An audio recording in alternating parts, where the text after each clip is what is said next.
L'accessibilité est au cœur des valeurs de l'association Pick-up Production depuis de nombreuses années maintenant. C'est vraiment important pour nous que nos événements soient accessibles au plus grand nombre, y compris le public en situation de handicap.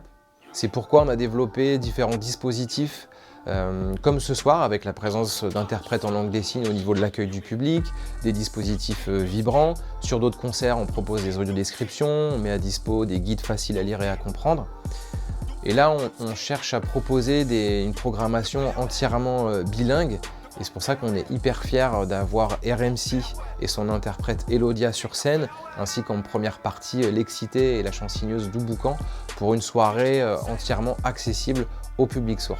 Pour moi, c'est important d'être à Nantes sur le festival Hip Hop Session parce que la première aventure en langue des signes a démarré ici en 2016. Elle a porté ses fruits, j'ai fait beaucoup de dates par la suite. On est revenu à Nantes plein de fois, ça s'est toujours bien passé. Et démarrer cette nouvelle aventure en langue des signes avec Elodia ici à Nantes pour Hip Hop Session 2021, si ça porte ses fruits comme la première fois, on est parti pour longtemps. Donc Nantes est un passage obligé. Ouais, je pense qu'il faut pas que je m'entérine dans leur rime. Stérile et leur style qui périme, ça veut le buzz sur Péry, c'est un cancer terrible. Je suis à l'ombre du show business comme le grand frère Kerry, ouais. Le chant-signe, en fait, c'est une discipline artistique, avant tout, qui consiste à, entre autres, traduire les paroles, notamment de chansons.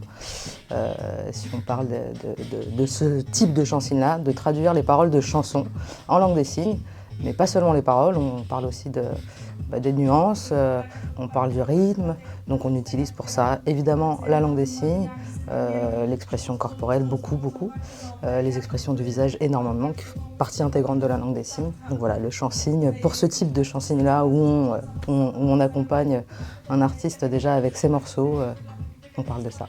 Pour pouvoir travailler et interpréter le concert d'RMC, je dois d'abord attendre que RMC m'envoie toutes ses musiques et tous ses sons avec les textes. De mon côté, j'écoute la musique en boucle pendant un certain laps de temps jusqu'à pouvoir moi-même me la repasser en tête. Ensuite, je passe à la traduction. Donc, je me décolle de la musique pour vraiment travailler sur les textes. Je traduis en LSF. De manière à ce que ça tombe juste, mais par chance, j'ai la musique dans la tête. Et ensuite je mémorise tout par cœur. Il y a tout un travail d'analyse des textes, de mise en scène, sur scène, pour inclure le chant-signe et tout. Donc déjà, je trouve que c'est un taf super intéressant.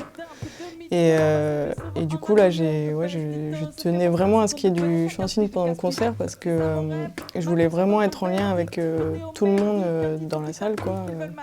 Personnes sourdes et malentendantes et personnes entendantes. Voilà, je trouvais ça vraiment important. Et puis pour qu'on soit tous en lien, tous ensemble, ça m'a paru évident de travailler avec Douboucan pour ce concert. Ce que ça implique de préparer un concert bilingue, c'est d'avoir bien conscience d'être la passerelle entre les deux cultures, c'est-à-dire la culture entendante, donc là en l'occurrence avec le français, et la culture sourde et signante. Et ça c'est méga important parce qu'on n'a pas forcément les mêmes références. Il faut savoir que là on est sur Hip Hop Session, c'est un concert de rap. Les références qu'on va avoir dans le rap, dans le milieu du hip-hop, n'ont pas forcément écho de l'autre côté. Donc l'idée, l'enjeu, tout est là, c'est-à-dire de trouver en fait des équivalences de références culturelles dans les deux milieux pour pouvoir permettre aux spectateurs ou à la spectatrice d'avoir accès aux mêmes émotions en fait. Chansigner du rap, c'est un peu différent, déjà par rapport au débit, par rapport au flow, par rapport au beat, donc on est quand même sur... Après, évidemment, tous les rappeurs n'ont pas le même flow, c'est pas toujours le même débit, mais on est sur quelque chose d'assez costaud. Et là, la particularité supplémentaire qu'on a eue avec L'Excité, c'est qu'il y a du rap et il y a du beatbox. Donc là, ça a été encore autre chose, parce que c'est là, pour le coup, dans ces textes, elle carbure quand même pas mal. Donc moi, pour le travail, j'ai baissé le débit, là, vous savez, sur YouTube. Là, je suis passée en 0,75 pour essayer quand même de suivre le rythme, pour accélérer au fur et à mesure. Et puis après, pour la partie beatbox, c'est du travail beaucoup sur le mouvement du corps, réussir à faire comprendre quand on est sur quelque chose de vraiment, vraiment sombre, vraiment grave, vraiment bas, sur des petites choses un peu plus légères comme ça, pour que le public puisse avoir accès à tout ça. Donc, gros challenge. Un concert chansigné ne veut pas dire transmettre tout. La musique passe un peu Le rythme passe un peu par des interprétations en langue des signes ou le chant-signe, mais des concerts complètement au même niveau pour tout le monde, ça demande énormément de travail, on va peut-être y aller, mais il faut des dispositifs, il faut de la langue des signes, il faut du surtitrage, il faut des dispositifs, il faut du visuel, il faut de la lumière, donc voilà, ce n'est qu'une question de temps. Je prie encore et encore qu'il ne soit pas prémonitoire, car moi, petit gars timide, passer de la place de leader à celle de chute libre, je me suis jeté dans le vide.